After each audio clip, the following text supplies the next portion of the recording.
کبھی جنازے میں جاتے ہیں، کبھی سویم میں جاتے ہیں، کبھی 40ویں میں جاتے ہیں، کوئی عبرت، کوئی میسج اپنے لیے لیتے ہیں کہ نہیں؟ جنازہ آگے آگے کہہ رہا ہے اے جہاں والو، جنازہ آگے آگے کہہ رہا ہے اے جہاں والو، میرے پیچھے چلے آؤ تمہارا رہنما میں ہوں۔ قبرستان کی دعا ہم میں سے کئیوں کو یاد ہوگی، اس میں بھی پیغام یہی ہے، السلام علیکم یا اہل القبور یغفر اللہ لنا ولکم وانتم سلفنا ونحن بالاثر۔ اے قبر والو تم پر سلامتی ہو، تم پر سلام ہو، تم پہلے چلے گئے ہو، ہم پیچھے آنے والے ہیں، یہ پیغام ہے کہ ہماری باری ہے۔ مگر نہ جنازے کے وقت عبرت ہوتی ہے، نہ سویم میں جا کر خیال آتا ہے، نہ چہلم میں جا کر یہ فکر ہوتی ہے کہ آج کسی کا سویم، کسی کا 40واں، کل میری باری ہے۔ سنیے، میرے آقا قبر پر جاتے تو کیا ہوتا تھا؟ حالانکہ نبی پاک وہ ہیں جس کے صدقے ہماری مغفرت ہو رہی ہے، جن کے صدقے سب کے گناہ معاف ہوں گے۔ سرور کائنات علیہ الصلوۃ والسلام ایک بار جنازے میں شریک تھے، ابن ماجہ کی حدیث ہے، میرے آقا قبر کے کنارے بیٹھ گئے، اتنا روئے، نبی پاک نے اتنے آنسو بہائے کہ آپ کے چشمان اقدس سے نکلنے والوں آنسوؤں سے مٹی گیلی ہو گئی۔ قبر کے کنارے بیٹھ کر اتنے آنسو سرور کائنات نے بہائے، پھر فرمایا یعنی قبر کے لیے تیاری کرو۔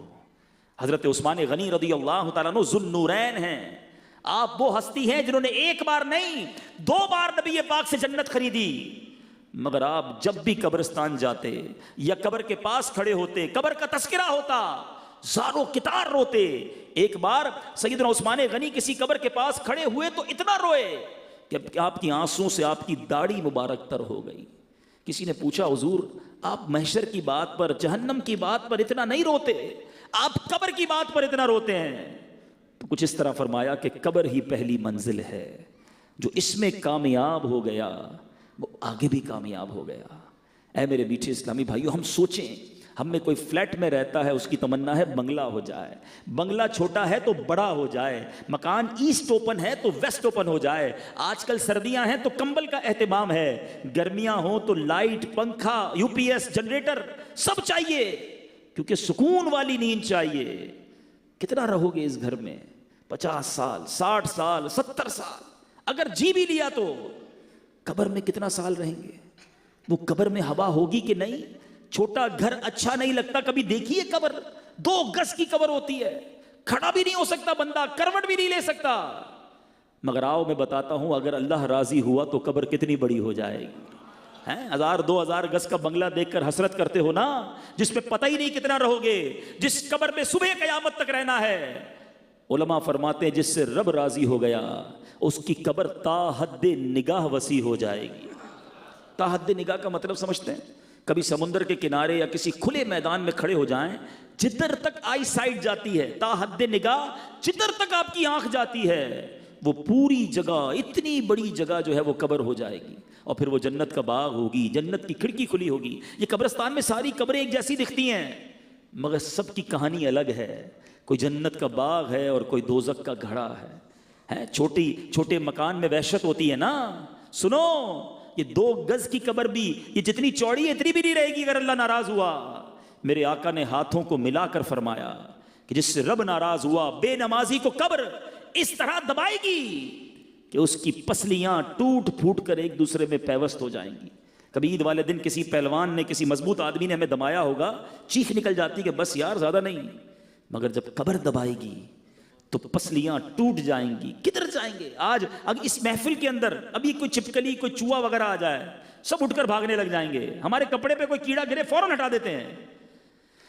کبھی سوچا قبر میں کیڑا آ گیا تو میں کیا کروں گا؟ وہاں سانپ آ گئے تو کون ہٹائے گا؟ کدھر جاؤں گا؟ نکل کے بھی نہیں بھاگ سکوں گا۔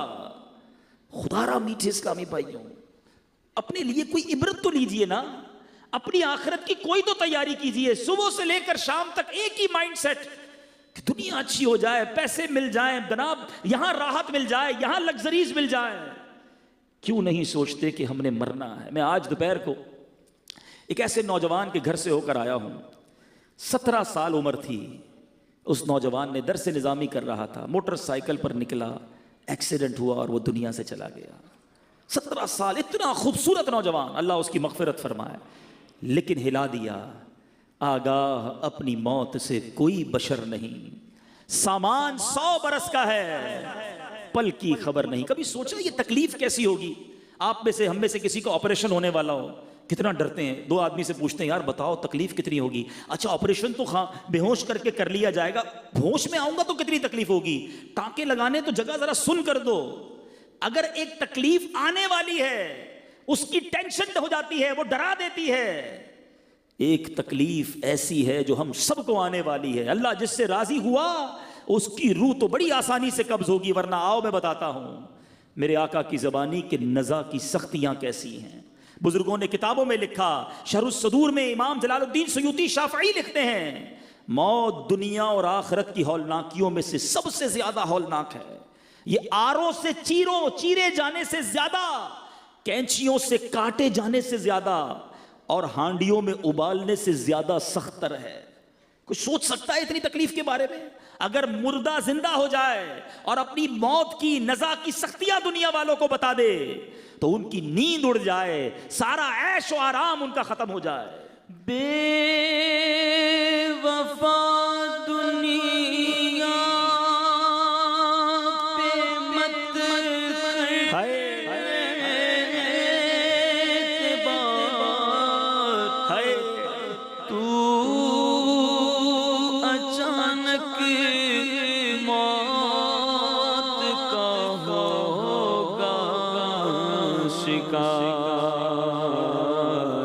جگہ جی لگانے دنیا نہیں ہے، دنیا نہیں ہے، یہ عبرت کی جا ہے، تماشا نہیں ہے۔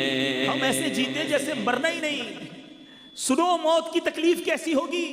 حضرت عمر رضی اللہ تعالیٰ عنہ نے حضرت کعب رضی اللہ تعالیٰ عنہ سے فرمایا ذرا ہمیں موت کی شدت کے بارے میں بتاؤ۔ حضرت کعب نے کہا اے امیر المومنین، موت ایک ایسی ٹہنی کی طرح ہے جس میں بہت زیادہ کانٹے ہو اور وہ انسان کے جسم میں داخل ہو جائے، اس کے ہر کانٹے نے ہر رگ میں جگہ پکڑ لی ہو، اسے ایک آدمی انتہائی سختی کے ساتھ کھینچے تو کچھ باہر آ جائے اور باقی جسم میں رہ جائے۔ بتاؤ ایسی تکلیف ہم کیسے برداشت کریں گے؟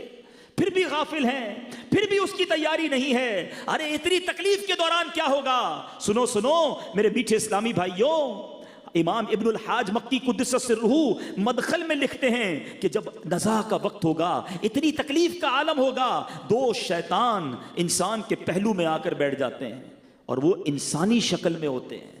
تکلیف میں تو ویسے بھی بات سمجھ نہیں آتی نا، وہ انسانی شکل میں آئیں گے۔ آخری وقت بھی شیطان کوشش کرتا ہے کہ ایمان چھین لے اور بندہ بے ایمان ہو کر دنیا سے جائے۔ سوچو ہم میں سے کس کو ایمان کی فکر ہے؟ ہم میں سے کون اپنی موت کی تیاری کر رہا ہے؟ آج صبح و شام گناہ کر رہے ہیں۔ جگہ جی لگانے کی دنیا نہیں ہے، یہ عبرت کی جا ہے، تماشا نہیں۔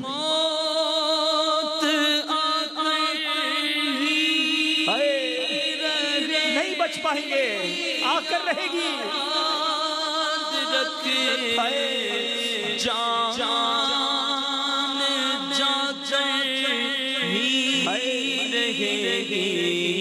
یاد رکھے جب فرشتہ موت کا چھا جائے گا، بچہ کوئی تجھ کو پائے گا، قبر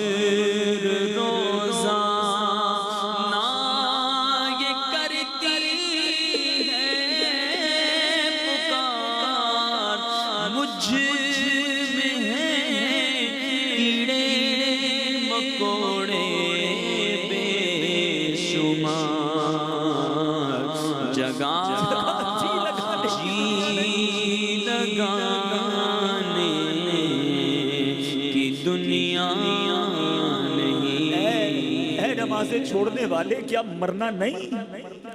اے اپنی آنکھوں کو حرام سے پر کرنے والے کیا مرنا نہیں؟ اے اپنے کانوں کو حرام میوزک اور بری باتوں کو سے بھرنے والے، تجھے مرنا نہیں۔ اے حرام کام کرنے والے، اے سود کا کاروبار کرنے والوں، اے جھوٹ بول کر اپنا مال بیچنے والوں، اے مسلمانوں کو دھوکہ دینے والوں، اے مسلمانوں پر ظلم کرنے والوں، مرنا نہیں۔ آج اکیلے میں بیٹھ کر ایسے گناہ کرتے جیسے کوئی دیکھ نہیں رہا، مگر یاد رکھو چھپ کے لوگوں سے کیے جس کے گناہ وہ خبردار ہے کیا ہونا ہے۔ ہم سب کو مرنا ہے، خدا را اس کی موت کی تیاری کر لو۔ آج توبہ کرنی ہے، وہ بڑا کریم ہے۔ ہو سکتا ہے کسی کے ذہن میں خیال آ رہا ہو گناہ تو بہت ہو گئے، نمازیں تو بڑی قضا ہو گئی، حرام کام تو بہت سارے ہو گئے، اب ہوگا کیا، بچوں گا کیسے؟ ہمارا رب بہت کریم ہے، وہ بڑا رحیم ہے۔ 70 سال بندہ گناہ کرے، ایک بار سچی توبہ کر لے، وہ کریم سارے گناہ معاف کر دیتا ہے۔ اس کی رحمت چاہتی ہے میرا بندہ بخشا جائے، پکارو تو صحیح اسے، ایک بار سر تو جھکاؤ اس کی بارگاہ میں کہ مولا معاف کر دے، ہو گئی غلطی مالک معاف کر دے، میں بڑا گناہگار ہوں مالک معاف کر دے، اکیلے میں کیے گناہ یہ جانتے ہوئے کہ تو دیکھ رہا تھا مالک معاف کر دے، کر لیے حرام کام، آ گیا شیطان کی باتوں میں ہوں تیرا بندہ، تیرے سوا کون ہے میرا مالک معاف کر دے۔ میری ماں سے میں نے کئی بار معافی مانگی، ماں نے معاف کیا۔ اے اللہ تو 70 ماؤں سے زیادہ چاہنے والا ہے، اپنے اس گناہگار بندے کو معاف کر دے۔ خدا کی قسم ایک بار اس کریم کو پکارو تو صحیح، ایک بار سر تو جھکا لو اس کے سامنے، وہ کیسے معاف کرتا ہے۔ بہت بڑا اہتمام نہیں کرنا پڑتا، ایک بار دیکھو میرا رب شرمندگی کو کیسے قبول کرتا ہے۔ حضرت عمر رضی اللہ تعالیٰ عنہ ایک بار کہیں جا رہے تھے، ایک شخص کے ہاتھ میں شراب کی بوتل تھی، حضرت عمر نے اس کو پکڑا، کہا بتاؤ کیا ہے۔ حضرت عمر کی عدالت، آپ کا جلال، آپ کے فیصلوں کی ہیبت تھی۔ وہ شخص کہا آج تو مارے گئے، ہاتھ میں شراب کی بوتل ہے، حضرت عمر سامنے کھڑے ہیں۔ اس شرابی نے کیا کیا سنو، کہ ہاتھ نہیں اٹھائے، سجدے میں نہیں گیا، کھڑے کھڑے اپنے کریم کو پکارا بھی نہیں، دل میں عرض کی مالک آج بچا لے، اے اللہ آج عمر کے سامنے ذلیل ہونے سے بچا لے، مالک اب شراب نہیں پیوں گا، بس آج میں ذلیل نہ ہو جاؤں۔ سنو کتنی دیر لگی، سیکنڈز بھی نہیں لگے ہوں گے، دل ہی دل میں سچی توبہ کی۔ حضرت عمر نے کہا بتاؤ ہاتھ میں کیا ہے؟ شرابی کہتا ہے اس میں سرکہ ہے۔ حضرت عمر کہتے دکھاؤ، شرم لایا تھا نا، توبہ کی تھی نا، اللہ کو پکارا تھا نا، یہ بوتل نکال کر دیتا ہے اللہ کریم، وہ عیب چھپانے والے مالک نے اس شراب کو سرکے میں تبدیل کر دیا۔ دنیا میں کسی کو میرا عیب پتا چلے نا، لوگ انتظار میں بیٹھے ہوتے ہیں، پتا چلے اس کا کوئی عیب، میں دنیا کو بتاؤں، میسج کروں۔ سوچو میرے کریم کو میرے کتنے عیب پتا ہے، مگر وہ پھر بھی پردے ڈال رہا ہے، پھر بھی لوگوں میں عزت ہے۔ ارے ایسا عیب چھپانے والا مالک ملا ہے، اس کو ناراض کرتے ہو، اس سے دوستی نہیں کرتے، اس کے آگے سر نہیں جھکاتے، کیوں شیطان کے کاموں میں اور شیطان کی باتوں میں لگ جاتے ہو۔ پنجابی شاعر کہتا ہے نا، ایک گناہ میرے ماں پیو ویکھے مینو عمری منہ نہ لاوے، لکھ گناہ میرا مالک ویکھے وہ پھر بھی پردے پاوے۔ وہ پردے ڈالی جا رہا ہے۔ خدا را توبہ کر لیجئے، اپنی آخرت کی تیاری کر لیجئے، یہ مشکل نہیں ہے، اس کو ہیوی ڈوز نہ سمجھو، صرف غفلت ہے۔ چھوڑو ان گناہوں بھری زندگی کو، ایک بار اللہ کی بارگاہ میں سچی توبہ کر کے سر جھکا لو، اور آج پکی سچی نیت کر کے جاؤ، کچھ بھی ہو جائے، ایٹ اینی کاسٹ، کچھ بھی ہو جائے، آج کے بعد میری کوئی نماز قضا نہیں ہوگی۔ ایسا نہیں، ایسا نعرہ لگاؤ دل سے کہ بس آج کے بعد ہماری کوئی نماز قضا نہیں ہوگی، حرام کاموں کے قریب بھی نہیں جائیں گے، اپنے رب کو ناراض کرنے والے کام نہیں کریں گے۔ اب ہمت تو کرو، پھر دیکھو اللہ سے ہی مانگو۔ ہاں یہ بھی کئی بار ہوا کہ ہم نے توبہ تو پہلے بھی کی ہے، اللہ سے عرض کریں گے نا ہم ہیں ہی کمزور، یا اللہ پھر توبہ کی ہے، تیرے گھر میں بیٹھ کے توبہ کی ہے کمزور، پہلے بھی کئی بار توبہ کی، شیطان لگا دیتا ہے برے کاموں میں، اللہ تو قوت دے، ہمیں ہمت دے، ہمیں استقامت دے، ہمیں اچھا کر دے، ہم بننا چاہتے ہیں اچھا۔ میں نے مانا میں سب سے برا، سب سے برا، پر میں سدھرنا خدا چاہتا ہوں، میں سدھرنا خدا چاہتا ہوں، عفو جرم و قصور و خطا کی میرے مولا مولا تو خیرات دے۔ عبرت لینی چاہیے۔ میں اپنی عبرت بتاؤں، آج تک کسی قبر پر میرا نام نہیں آیا تھا۔ میں کل اپنی والدہ کی قبر پر گیا، میں نے دیکھا والدہ کا نام تو لکھا تھا، ساتھ میرا بھی نام لکھا تھا۔ وہ دن آ گیا نا کہ کسی قبر پر نام آ گیا۔ اب تھوڑے دنوں کے بعد کوئی ایسی قبر بھی ہوگی جس پر ہمارا نام لکھا ہوگا۔ کیوں عبرت نہیں پکڑتے کہ سارا کر و فر، یہ ساری جائیداد، یہ سارا نام، یہ ساری شہرت سب رہ جائے گی، ہم اکیلے قبر میں پہنچ جائیں گے۔ اگر اللہ ناراض ہوا تو مارے جائیں گے، میرے میٹھے اسلامی بھائیوں، مارے جائیں گے۔ نہ کرو برے کام، کر لو توبہ، رب کی رحمت بہت بڑی ہے۔ آج سچی پکی توبہ کرنی ہے اور اللہ کو ناراض کرنے والا کام نہیں کریں گے۔ یہ توبہ پر استقامت جو ہے نا، پتہ ہی کیوں نہیں ملتی۔ ہم یہ بیان سن رہے ہیں، بہت ساری آنکھیں اشک بہا رہی ہیں، مگر پھر باہر نکلیں گے، پھر وہی برے دوست، وہی گندے دوست، وہی بری باتیں، یہ سارا اثر اتر جاتا ہے۔ خدا را اس اثر کو باقی رکھنا ہے۔ واقعی آپ نے اگر آج ڈیسیشن لے لیا ہے کہ مجھے سدھرنا ہے، میری قبر روشن کرنی ہے، مر جاؤں گا ورنہ اللہ ناراض رہا، تو اچھا ماحول اپناؤ، چھوڑ دو یہ برے کام۔ دعوت اسلامی ہے نا آپ کے لیے، اس مدنی ماحول سے وابستہ ہوں، اجتماعات میں آئیں، مدنی قافلوں میں سفر کریں، امیر اہل سنت کے مدنی مذاکروں میں شرکت کریں، مدنی چینل بیٹھ کر دیکھیں، یہ زنگ دور ہو جائے گا۔ واقعی شروع میں کئی لوگ کہتے ہیں ہم سدھرنا چاہتے ہیں مگر نیکیوں میں دل نہیں لگتا۔ یہ شروع کی بات ہے۔ آپ کسی بیمار کو دیکھا، اس کو دوائی اچھی نہیں لگتی، اس کو کھانا اچھا نہیں لگتا، مگر جب علاج ٹھیک ہونے لگتا ہے تو کھانا بھی اچھا لگتا ہے، مزہ بھی آتا ہے۔ آپ کو ابھی اگر نماز میں، عبادتوں میں، درود و سلام میں، قرآن کی تلاوت میں دل نہیں لگ رہا نا، اب کرتے جائیں، یہ تھوڑا بیماری کا وقت ہے۔ ایک وقت آئے گا جب دل کا زنگ دور، میل دور ہوگا تو ہر تلاوت آپ کو لطف دینا شروع کر دے گی، ہر سجدے میں مزہ آئے گا، ہر نعت میں آنسو بہیں گے۔ یہ دل کی صفائی پہلے ضروری ہے۔ آؤ دعوت اسلامی کے مدنی ماحول سے وابستہ ہو جائیں۔ آخری بات، چونکہ ایصال ثواب کا اجتماع ہے تو یہاں میں ایک بات ضرور بچوں سے عرض کروں گا، ان تمام بھائیوں سے عرض کروں گا کہ جن کے ماں باپ دنیا میں نہیں ہیں، ان کی قبر پر ضرور جانا۔ حضرت امام سفیان بن عیینہ بیان ہے کہ جب میرے والد کا انتقال ہو گیا تو میں نے بہت آہ و بکا کی، آنسو بہائے، روزانہ ان کی قبر پر جاتا، مگر کچھ دنوں کے بعد میں اپنی کاموں میں بیزی ہو گیا تو والد صاحب خواب میں آئے، کہا میرے بیٹا اب آنا کم کر دیا ہے، تو کہا کیا آپ کو پتہ چل جاتا ہے میں آپ کی قبر پر آتا ہوں؟ تو والد صاحب نے فرمایا مجھے تیری ہر حاضری کی خبر ہوتی ہے، میں تمہیں دیکھ کر خوش ہوتا ہوں، نیز میرے پڑوسی مردے بھی تمہاری دعا سے راضی ہو جاتے ہیں۔ چنانچہ اس خواب کے بعد میں والد صاحب کی قبر پر پابندی سے جانے لگا، بالخصوص جمعہ کے دن ضرور والدین کی قبر پر حاضری دیں۔ حدیث پاک میں آتا ہے، نبی پاک فرماتے ہیں کہ جو شخص جمعہ کے روز اپنے والدین یا ان میں سے کسی ایک کی قبر کی زیارت کرے، ان کے پاس سورہ یاسین پڑھے تو بخش دیا جائے گا۔ سبحان اللہ۔ اچھا، والدین کی ایک فضیلت تو سب کو یاد ہوگی، حیاتی میں محبت سے دیکھیں تو حج مقبول کا ثواب ہے نا۔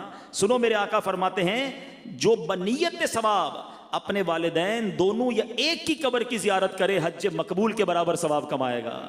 زندہ میں بھی دیکھو تو حج ہے، جا کر قبر کی زیارت کرو تو بھی حج ہے۔ تو اے میرے میٹھے اسلامی بھائیوں، خوب ان کو ایصال ثواب کریں۔ آپ میں سے جب کوئی حج کو جائے، نفلی حج ہو تو والدین کے نام کا حج کرے۔ حدیث پاک کے مضمون کے مطابق اس کو اپنے حج کا ثواب تو ملے گا، 10 مزید حج کا ثواب عطا فرما دیا جائے گا۔ تو خوب ایصال ثواب اپنے مرحومین کو کریں۔ اور ایک بہترین طریقہ اپنے مرحومین کو ایصال ثواب کرنے کا. ہم نکمے لوگ ہیں، 1 دن 2 دن 40ویں تک برسی تک یاد رکھیں گے، پھر اپنے کاموں میں مصروف ہو جاتے ہیں. اگر ان مرحومین کا کوئی بندوبست اچھا والا کرنا ہے نا، تو میں مشورہ دوں گا کہ ان کے نام کی کوئی مسجد بنا دیں، کوئی مدرسہ بنا دیں، کوئی ایسی چیز بنا دیں جو چلنے والی ہو، قیامت تک چلتی رہے. اچھا اللہ بڑا کریم ہے، کوئی بچہ اپنے والدین کے نام کی مسجد بنائے تو ایسا نہیں کہ والدین کو ثواب ملے گا، اس کو نہیں، بنانے والے کو بھی قیامت تک ثواب ملے گا، جن کے لیے بنائی ان کے لیے بھی ثواب جاریہ ہو جائے گا. اب ماشاءاللہ ہم پہاڑی والی مسجد میں ہیں، اللہ اس مسجد کے امام صاحب، خطیب صاحب، کمیٹی کے تمام حضرات کو خوب برکت عطا فرمائے جو ہم سے تعاون کرتے ہیں. اب یہ کتنے اجتماعات، نمازیں، معاملات ہو رہے ہیں، بہت سارے اس مسجد کو بنانے والے ایسے ہیں جو دنیا میں نہیں، لیکن آج کے اس اجتماع کا ثواب بھی انہیں مل رہا ہوگا. تو یہ وہ نیکی ہے، یہ وہ ثواب کی فیکٹری ہے جو ہمیں لگا دینی چاہیے. تو جنہوں نے اب تک اپنے مرحومین کے لیے ایسا نہیں کیا، دعوت اسلامی سے رابطہ کریں. مدنی چینل پر بھی جو مجھے سن رہے ہیں، سوشل میڈیا پہ جو مجھے سن رہے ہیں، آپ ہم سے رابطہ کریں. دعوت اسلامی کا پورا ایک شعبہ ہے مجلس سے خدام المساجد، بہت تھوڑے بجٹ میں بھی مسجد بن جاتی ہے، بلکہ اگر ہمارے پاس تو کئی پلاٹس بھی موجود ہیں. آپ ہمارے پاس آئیں، رابطہ کریں ہمارے ذمہ داران سے، ہم آپ کو بتائیں گے کہ بھائی یہ پلاٹ ہے، آپ اس پہ تعمیر کر دیں. آپ کے والد صاحب والدہ کے نام پر قیامت تک سجدے ہوتے رہیں گے، آپ کو نیکیاں ملیں گی. اللہ تعالی ہم سب کا جمع ہونا اپنی بارگاہ میں قبول فرمائے. صلو علی الحبیب صلی اللہ تعالی علی محمد صلی اللہ علیہ وسلم. سچی توبہ نصیب کر دے، بدل دے مولا، یہ دل بدل جائے، یہ گناہوں سے نفرت ہمیں ہو جائے. تیرے بندے ہیں مالک، کمزور ہیں، تجھے پکار رہے ہیں.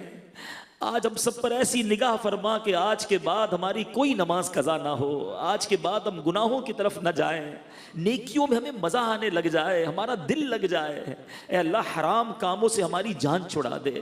ہمارے بچوں کو نیک بنا، ہمارے گھر والوں کو نیک بنا، ہمارے مریضوں کو شفا عطا فرما، بے روزگاروں کو حلال طیب آسان روزگار دے دے، سب کے روزگار میں رزق حلال میں برکتیں عطا کر. ان اللہ و ملائکتہ یصلون علی النبی یا ایھا الذین آمنوا صلوا علیہ وسلموا تسلیما. صلی اللہ علی النبی الامی وآلہ صلی اللہ علیہ وسلم. صلاۃ و سلاما علیک یا سیدی یا رسول اللہ. جب دم واپسی ہو یا اللہ، سامنے ہو روضہ رسول اللہ اور لب پہ ہو لا الہ